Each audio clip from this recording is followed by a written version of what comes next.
안녕하십니까. 지안에듀 행정학 천정훈입니다. 자, 여러분들 시험은 잘 봤는지 궁금합니다. 아마 많은 학생들이 이제 저한테 들려오는 얘기는 좀 쉬웠다. 행정학 공부를 되게 열심히 했는데 점수가 이제 많이 다 잘 나올 것 같아서 속상하다. 뭐 이런 개념들이 많이 들어온 것 같긴 합니다. 하지만 중요한 건요. 어떤 시험이 쉽건 어렵건 간에 자기 것을 지키는 게 중요합니다. 그래서 시험이 쉬워도 생각보다 점수가 안 나올 수도 있는 부분이고요. 또 시험이 어려워도 생각보다 잘 나올 수 있는 부분이 있기 때문에 자기 것을 충실하게 지키는 것, 그것이 여러분들의 합격의 지름길이 아닐까 생각이 되어집니다. 자, 보시면 영역별로 보면요, 뭐 크게 여러분들 뭐 예상에서 빗나가거나 많은 좀 특이한 점은 없다. 근데 다만 조직론이 조금 더 많이 나왔다라는 정도만 조금 좀 특이점이다라고 보면 될 것 같습니다. 자, 보시면요. 그 다음에 보면 난이도별로 보면요. 저는 이제 상으로 꼽고 싶진 않은데 많은 학생들이 이 문제를 제일 많이 틀렸어요 라고 이제 얘기를 하고 있는 것 같습니다. 근데 저희 학원에 다니는 학생들은 또 오히려 많이 맞췄던데 상은 한 문제 정도, 그 다음에 이제 중간 정도가 12문제, 그 다음에 하는 좀 쉬운 문제는 한 7문제 정도가 되지 않을까라는 게 제 주관적인 생각입니다. 나는 좀 어렵게 풀었는데 왜 쉽다고 하냐라고 생각될 수도 있지만 제 주관적, 또 많은 사람들이 생각하는 건 이렇다라는 정도만 이해하시면 될 것 같습니다. 자, 총론 파트에서는요. 시장 실패, 과학적 관리론, 그리고 신공관리와 뉴 거버넌스, 그리고 신공 서비스가 나왔습니다. 아마 이 네 문제는 과학적 관리는 뭐 최근에는 많이 나오지 않았지만 어찌됐건 간에 가장 많이 나올 수 있는 것들만 나왔다. 특이한 건 나오지 않았다라고 이어지고요. 그 다음에 정책학에서는 뭐 정책학의 뭐 아버지라고 불러도 될 만한 정책학의 대표적인 인물 로이, 그리고 정책평가의 외적 타당성을 저해하는 요인, 그리고 경제성 분석, 우리가 보면 비용 편익 분석, 이 정도가 나왔다. 이 문제를 조금 더 까다롭게 생각했던 분들이 많은데요. 뒤에 이어지는 해설에서 같이 설명하도록 하겠습니다. 자, 조직론은요. 조직 목표, 그리고 네트워크 조직, 기사, 매수, 뇌 중에서 네트워크 조직이 나왔고요. 공기업, 동기이론, 그다음에 이제 특이한 문제가 공공봉사 동기이론이었는데요. 사실 특이한 문제는 아니었어요. 작년 국회직에서 나왔기 때문에 특이한 문제는 아니지만 많은 학생들이 이제 기출 문제에서는 많이 접하지 않은 문제였다라는 판단을 내리고 있는 것 같긴 합니다. 자, 인사론 근평과 공무원의 의무들이 나왔고요. 그다음에 재무론에선 예산 제도와 예산 과정, 그렇죠? 또 준예산까지 체크를 해보시면 될 것 같습니다. 환류론에서는요, 외부 통제, 제일 많이 나오는 게 외부 통제, 내부 통제, 공식 통제, 비공식 통제, 옴부즈만이라고 한다면 가장 편리하게 가장 많이 나오는 부분이 나오지 않았을까 생각이 되어집니다. 자, 지방행정은 뭐 일률적으로 두 문제인데요. 이번에는 자치권과 주민 소환 문제. 쌤이 지난번에 주민들의 직접 참여 방식 꼭 체크해야 된다라고 얘기를 했었는데요. 그중에 주민 소환이 나왔습니다. 또 거기에다가 올해 또 작년에 이제 지방자치법이 개정이 되면서 아마 많은 교수님들이 그 부분에 조금 더 초점을 두지 않을까라고 생각이 되어집니다. 자, 일단 2021년도가 넘어가게 되면요. 이제 그 뒤로는 공통 과목이 되기 때문에 조금 더 난이도가 상향이 되지 않을까 생각이 되어지고요. 일단 암기를 줄이기 위해서는 이해가 필요합니다. 그다음에 이제 이해를 했다고 한다면 더 꼼꼼하게 암기를 하는 거. 그게 행정학의 유일한 방법입니다. 세 번째 보면 조금 더 그 전까지는 안 했던 공부들도 폭넓게 공부하는 게 필요하지 않을까라는 게 선생님의 생각입니다. 자, 1번부터 출발하도록 하겠습니다. 정부 개입의 근거가 되는 시장 실패의 원인입니다. 지겹지요. 시장 실패가 나오면 뭐가 나오겠어요? 정부 실패가 나오겠죠. 그러면 아마 3번에 보면 X 비효율성, 정부 실패라는 거 저는 개인적으로 거의 대부분 다 맞추지 않았을까 생각이 되어지는데 다른 학원이라든가 다른 수험생들 나오는 얘기를 들어보면 10명 중에 1명은 틀렸다는 얘기가 있습니다. 그래서 이런 문제를 틀리게 되면 어때요? 이제 1번에서 이런 문제를 틀리면 멘탈에 붕괴가 옵니다. 그래서 이런 문제는 꼭 조심해야 됩니다. 자, 조직 목표의 기능입니다. 조직을 왜 만들었어요? 결속력 있게 조금 더 어떤 일관성을 두고 어떤 목표를 실현하기 위해 만든 거잖아요. 그래서 이거는 어떤 학생이 이런 말을 하기도 했어요. 저는 행정학 공부한 지 2달 됐는데 이 문제를 맞췄습니다라는 학생도 있을 정도였어요. 4번에 보시면 조직이 존재하는 정당성의 근거가 될 수 없다. 목표가 있어야 그 조직이 있는 거잖아요. 그럼 당연히 조직이 존재하는 정당성의 근거가 되는 게 목표라고 보면 될 것 같습니다. 난 이 부분 되게 많이 공부했는데 엣지온이부터 시작해서 강공규, 뭐 질서유지 기능 많이 공부했는데 너무 쉽게 나와서 조금 속상했다라는 학생들도 되게 많았습니다. 이 문제가 가장 정답률이 높은 문제였다고 저는 판단이 되어집니다.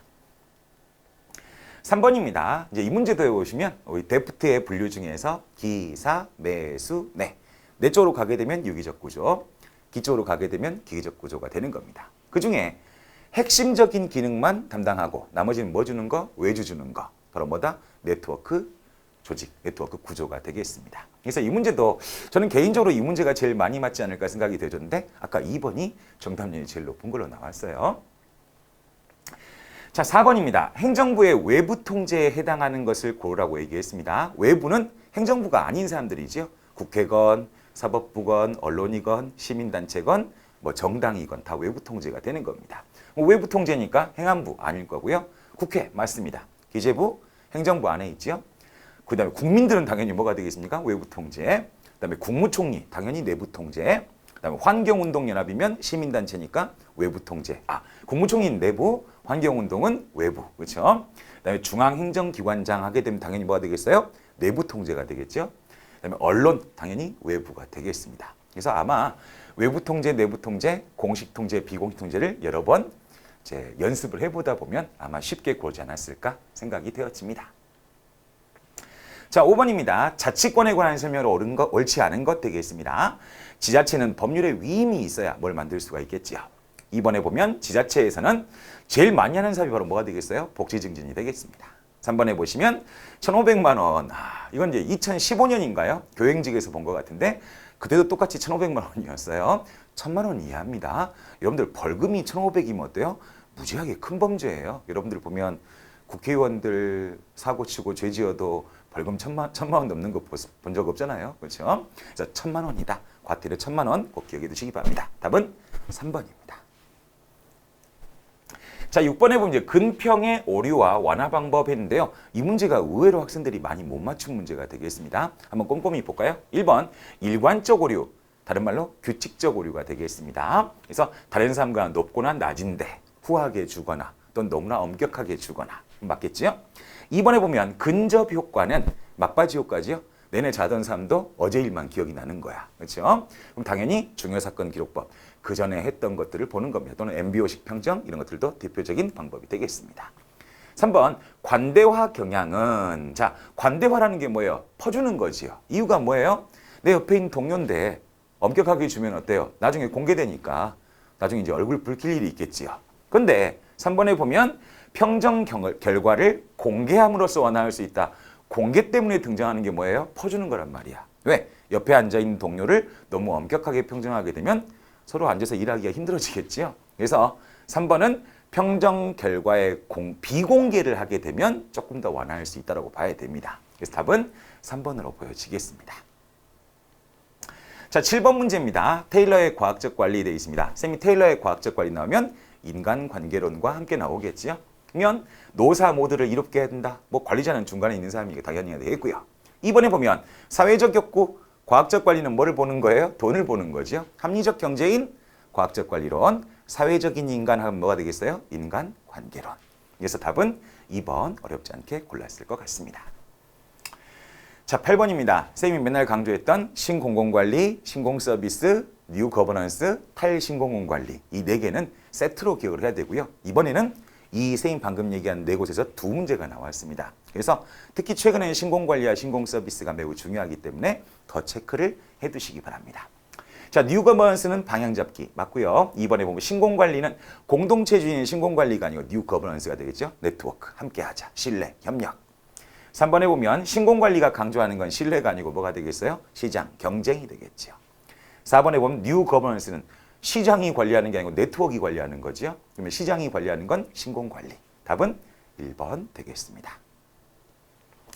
자, 9번입니다. 로이의 정책의 유형과 그에 대한 설명으로 옳은 것만을 묶은 것. 우리가 이제 정책하게 되면 로이, 그렇죠? 뭐 여러분들 분규제, 구까지 아마 대부분 다 기억이 날 겁니다. 자, 규제 정책은 개인의 선택의 자유를 제한하는 유형의 정책으로 강제력이 특징이다. 규제 이꼴 강제력. 그렇죠? 기억번 틀린 말은 아니고요. 니은번에 보시면 쌤이 이번에 몇 번 얘기했지만 예를 여러 개 둔 경우에는 분명히 틀린 예가 마지막 쪽에 있을 수도 있다. 함정이라고 얘기했습니다. 보시면 FTA의 농민 피해를 지원한다. 지원금, 보조금. 당연히 뭐가 되겠습니까? 분배. 중소기업을 위한 정책자금. 그럴 수도 있겠습니다. 그런데 사회보장, 의료보장정책, 사회보장은 어려운 사람들을 도와주는 거잖아요. 분배예요, 재분배예요? 재분배. 그래서 여러분들 보시면요. 항상 분배정책에서 예를 여러 가지 들어놓으면 예를 여러 개 들잖아요. 마지막 쪽에 꼭 틀린 거를 넣어놓을 수도 있다. 항상 의구심을 가지고 지문을 보시기 바랍니다. 닌 틀렸고요. 재분배 정책은 고소득층에서 저소득층으로 이전하는 정책. 그러다 보니까 많은 사람들의 반발을 가져올 수 있다. 디귿번 맞고요. 리을번에 보면 재분배 정책은 저소득층, 영세민까지는 맞는데 대덕 연구개발단지면 재분배가 아니잖아요. 재분배는 어려운 사람들을 도와주는 거니까. 그래서 이것도 역시 마찬가지로 예를 3개 들어놓고 마지막 번이 이상합니다. 미음번 구성정책은 선거구소정, 정보기관 신설, 여러분에게 월급 주는 거, 연금 주는 거 다 구성정책에 들어갑니다. 기억, 디귿, 미음으로 볼 수 있습니다. 그래서 얘가 여러 개 있을 때는 마지막 쪽 꼭 잘 봐주시기 바랍니다. 자, 10번입니다. 예산 제도에 관한 설명으로 옳지 않은 겁니다. 국회는 정부의 동의 없이 증가시킬 수 없다. 삭감은 가능한데 증액이나 새로운 비목을 설치할 때는 당연히 허락을 맡아야 됩니다. 2번, 정부가 예산을 편성할 때에는 감사원의 세출 예산 요구액을 감액하고자 할 때 감사원, 당연히 감사원과 연관이 있으니까 감사원한테 물어봐야 되겠죠. 세 번째에 보시면 회계연도 개시 전까지 예산안이 의결되지 못한 때에는 전년도 예산의 준해까지는 맞는데 모든이란 말이 잘못된 거예요. 자, 우리가 흔히들 얘기하는 아주 써야 되는 필수 경비라든가 인건비라든가 이런 것만 쓸 수 있는 거지. 모든 걸 다 쓴다고 한다면 국회에서 통과 안 시켜줘도 우울할 게 없잖아요. 정부 입장에서는. 그렇죠? 그래서 답은 3번이 잘못된 설명 될 것 같습니다. 우리가 준예산이라고 하는 건 뭐예요? 필수 경비라든가 어쩔 수 없는 돈만 쓰게끔 놔두고 잠깐 기다려라고 보는 건데 모든 예산을 짤 수 있다면 준예산이 아니겠지요. 자, 11번입니다. 국가공무원법. 국가공무원법상의 의무 나오게 되면 뭐하고 연관지어야 된다? 공직윤리법, 공직자윤리법과 부패방지법. 그렇죠? 체크해야 되겠죠? 선생님 방금 얘기했잖아요. 공직자윤리법, 부패방지법. 그럼 1번에 부패행위 신고 의무는 당연히 뭐가 되겠습니까? 부패방지법이 되겠죠. 답은 1번 될 것 같습니다. 13대 의무는 선생님이 뭐라 그랬어요? 꼭 행정학이 아니더라도 네, 면접시험장에서도 많이 나오는 거기 때문에 심심풀이라도 외워두시기 바랍니다. 자, 12번 문제는 이제 좀 재밌는 문제입니다. 이제 보통은 뭐 예산 요구서, 뭐 예산 지침서 뭐 이렇게 나오는 게 정상인데 조금 재밌게 냈다라고 생각하면 될 것 같습니다. 예산 과정인데 2021년도에 볼 수 없는 겁니다. 자, 1번 예산 요구서 5월 31일. 그다음에 기재부가 예산에 대한 예산을 배정하는 건 2021년도에 예산을 배정하는 건 당연히 뭐가 되겠어요? 통과된 다음에 배정이 되겠죠. 맞습니다. 대통령이 2022년도 예산에 대해서 잘 봐주세요. 9월 2일쯤에 국회 방문해가지고 인사하겠죠. 그럼 3번도 맞습니다. 근데 4번에 보시면 2021년도 예산입니다. 아직 쓰지도 않았는데 결산 보고서를 작성한다는 게 말이 돼요, 안 돼요? 되지 않겠죠? 2020년도여야 2021년도에 볼 수 있는 과정이 되겠습니다. 맞습니까? 그래서 답은 4번 될 것 같습니다. 13번입니다. 추경에 대한 횟수는 제한이 되어 있지 않지만 요건은 정해져 있습니다. 전, 경, 법. 그렇죠? 전, 경, 전. 맞습니까? 전. 그 다음에 기타 법령에 의한 사유가 되겠습니다. 그래서 여러분들 보시면 남북관계의 어떤 중대한 변화. 쉽게 얘기하면 추경은요. 무슨 이상한 일이 터졌을 때라고 생각하면 되겠어요. 이상한 일이 터졌을 때. 자, 대규모 재해 이상한 일이 터진 거죠. 남북관계 변화 제일 무섭잖아요. 3번에 보면 경기 침체, 대량 실업 일이 터진 겁니다. 근데 4번은 이건 일이 터진 게 아니잖아요. 매년 해야 되는 것들이잖아요. 4번은 뭐가 되겠습니까? 추경 편성의 사유라고 보기 어렵다. 자, 14번입니다. 공기업에 대한 설명으로 옳지 않은 것 되겠습니다. 자, 이런 것은 이제 반드시 뭐가 나오게 되면 정부 부처형 공기업이냐, 주식회사형 공기업이냐 이런 것들을 따져봐야 될 것 같습니다. 공공수요가 있으나 민간 부분의 자본이 부족한 경우에는 민간이 안 하니까 누가 하는 거예요? 공기업이 하는 겁니다. 2번, 독점성이 나타나는 경우 민간에서 너무나 많은 나쁜 일이 벌어지니까 공기업이 등장하게 됩니다. 3번, 자본주의적 사기업 질서에 반해서 약간 좀 사회주의적인 간섭이다. 국가가 모든 걸 다 해버리니까 좀 사회주의적이다로 볼 수도 있겠네요. 하지만 4번에 보면 공기업은 특별법 또는 상법 여기까지는 맞습니다. 그런데 일반 행정기관에 적용되는 원칙이 적용된다. 그럼 이건 뭐란 얘기예요? 주식회사형 공기업에서 일하고 계시는 분들은 공무원이라는 얘기가 되는 거죠. 주식회사형 공기업에서 일하시는 분들은 공무원이에요? 회사원이에요? 회사원이잖아요. 그래서 답은 4번 될 것 같습니다. 자, 15번입니다. 동기 요인 이론 했는데요. 선생님은 이제 이 문제를 보고 우리 학생들이 다 맞았다고 생각을 했는데 또 의외로 한두 명씩 틀린 학생들도 있었던 것 같습니다. 자, 1번. 쌤이 이거 손쉽게 얘기해서 뭐라 그랬어요? 아담스의 공정성 이론은 공정하다고 생각될 때가 아니고 불공정하다고 생각될 때 동기 유발이 된다라고 단순화했습니다. 이제 물론 정확히 얘기하면 공정할 때도 동기 유발이 되긴 해요. 근데 수험서에 9급에서 시험에 나오는 것들은 공정하다고 나오지 않기 때문에 선생님이 단순화해서 불공정하다고 생각될 때 동기 유발이 된다. 답은 바로 1번 쉽게 골랐을 것 같습니다.